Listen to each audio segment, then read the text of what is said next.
हम लोग के बहुत सारे साधु संतों से मिलते हैं, निश्चित रूप से जीवन में उनका बड़ा प्रभाव पड़ता है।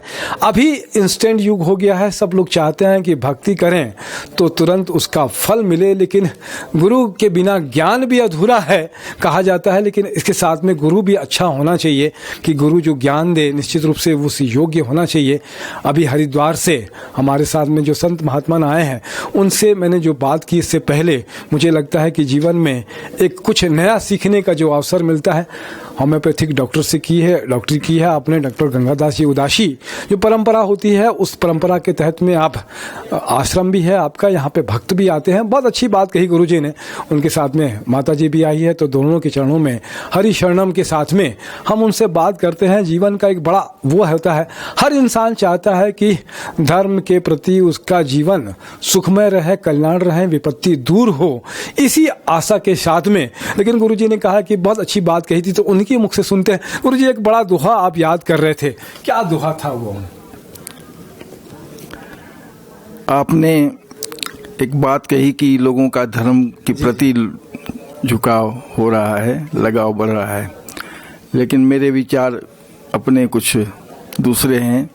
कि आज जो मंदिरों में भीड़ दिख रही है, या संतों के पास, ज्योतिषियों के पास, वास्तु वालों के पास जा रहे हैं, न किसी डर से जा रहे हैं, अथवा मन में इच्छाएं पाल कर जा रहे हैं, इसको धर्म नहीं कहते। हाँ ठीक है, एक पिता एकस के हम बालक, या त्वमेव माता च पिता त्वमेव बंधु च सखा त्वमेव। तो बच्चे को कुछ चाहिए तो माता पिता से मांगेगा, हमारा हक है मांगना, और वो दाता है, जरूर देगा। लेकिन जो भक्ति जिसको कहते हैं, जिसको धर्म कहते हैं, वो बात दूसरी है। धर्म है जीने की कला, आर्ट ऑफ लाइफ।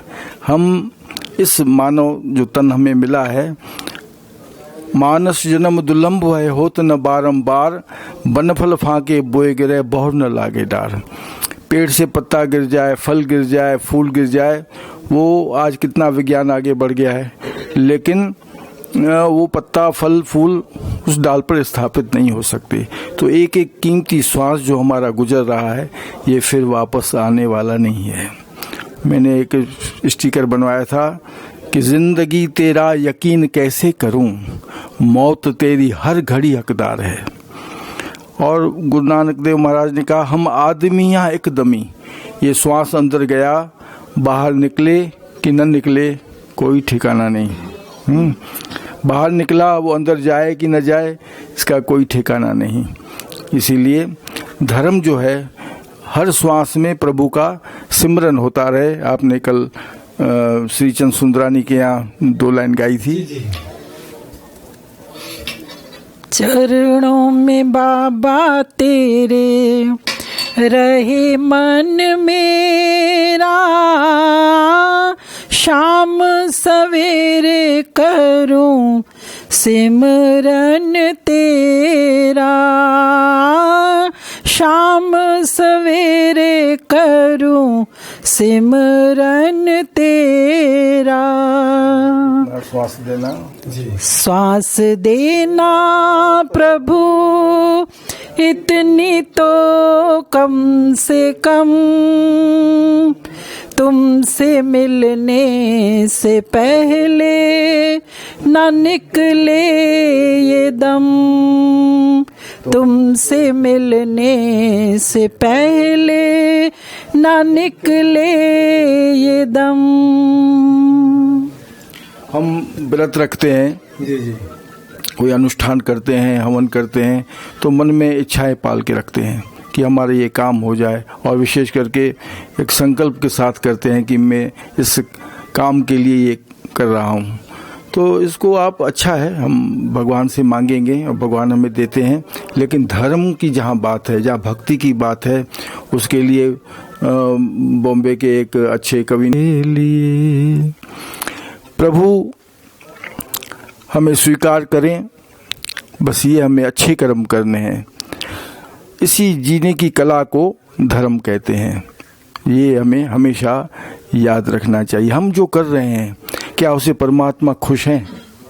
बस ये विचार, और उस विचार के अनुरूप हम अपने जीवन को ढालें। मेरे मत से इसी को ही धर्म कहा जा सकता है। और जहाँ तक आपने उदासीन संप्रदाय के लिए पूछा, तो ब्रह्मा के 4 मानस पुत्र संसार को आगे बढ़ाने के लिए जो परमपिता परमात्मा का एक संकल्प हुआ था, एको अहम बहुश्यामी, तो संसार के काम को आगे बढ़ाने के लिए 4 मानसिक पुत्र सनक, सनंदन, सनातन, सनत कुमार उत्पन्न हुए। लेकिन उन्होंने भक्ति का मार्ग उन्हें अच्छा लगा, उन्होंने वही चुना और निवेदन किया कि हमें भक्ति का रास्ता बताइए। तो हंस अवतार में उन्हें दीक्षा दी गई है और तब से लेकर वो 8 वर्ष की आयु तक हैं, अमर हैं और यही रट लगा रहते हैं, श्री हरि शरणम, श्री हरि शरणम, श्री हरि शरणम, श्री हरि शरणम। तब से ये गुरु शिष्य की परंपरा चली है और उसने नारद को दीक्षा दी और उस तरह नारद होते गए और लाखों साल उम्र होती थी, फिर 1000 साल उम्र हुई, ऐसे 164 नारद हो चुके हैं। वो स्रोत मुनि संप्रदाय इसको कहते हैं। और 164वें जो नारद हुए हैं उनका नाम था श्री गुरु अविनाशी मुनि। उनसे गुरु नानक के बड़े पुत्र श्रीचंद महाराज ने दीक्षा ली, जो आज के उदासीन समाज के पुनरुद्धार उन्होंने जिस किया। और अपना जो आश्रम है उसी परंपरा से श्रीचंद भगवान जब उस तरफ गए थे, मुल्तान और सिंध की तरफ, तो वहाँ जो आश्रम बनाया था वो अपना प्राचीन आश्रम है। तो अपने आश्रम में गुरु नानक देव के बड़े पुत्र के शिष्य बाबा गुरुदेता साहब, फिर बाबा अलमस्त साहब, बाबा बुद्धिचंद साहब, बाबा टहलदास साहब, बाबा नवल राम साहब, बाबा मुक्तराम साहब, बाबा मेवलदास साहब, बाबा खुशीराम साहब, बाबा ठाकुरदास साहब, बाबा पूरणदास साहब, बाबा जयराम दास साहब। उसके बाद हमारे परम पूज्य प्रातः स्मरणीय सदा वंदनीय दया निधान क्षमा सागर घर बाहर सर्वत्र रक्षक सदा सहाई सतगुरु महाराज स्वामी बाबा जुगतराम साहब, उन्होंने कृपा की। कल मेरा 25वां गद्दी नशीनी दिवस था और 25 साल प्रभु ने अपनी गोद में बिठाए रखा है, आगे भी कृपा करेंगे, समाज की सेवा होती रहे। बस ये 25 साल में जो मैंने पढ़ा लिखा 2 लाइनों में, क्योंकि 3 मिनट होने वाले हैं शायद, तो न हरि भूलो न जग छोड़ो, कर्म करो जिंदगानी में, पर रहो दुनिया में ऐसे जैसे कमल रहता है पानी में। मेरे लेटर पैड में लिखा हुआ है मानव सेवा ही ईश्वर सेवा, और दूसरी तरफ लिखा हुआ है शुद्ध आहार सर्वोपरि। निश्चित रूप से आहार अच्छा होगा तो आहार अच्छा होना चाहिए। खाते चाव से जिस मुर्गे को पता नहीं कहीं दादा हो, हे लकीर के फकीर फिर कैसे श्राद्ध का फायदा हो। अंडा शाकाहार नहीं है, वह किसी माँ का लाल है, उसको शाकाहार बताना विदेशी दुष्टों की चाल है। जो करते हैं गलत प्रचार यमराज के खाएंगे डंडे। अंटू जी, यमराज के खाएंगे डंडे, अतः संडे हो या मंडे कभी न खाओ अंडे।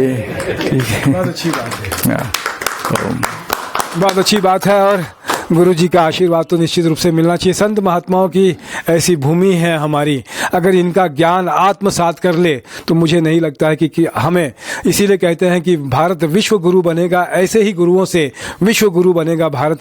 इनका आशीर्वाद लें। इनके बाद जो कही है आपने गुरु जी ने कि शाकाहार की बात कही है, निर्मल बने और बिना स्वार्थ के लोगों की सेवा करें, निश्चित रूप से शरण में आइए गुरु जी की।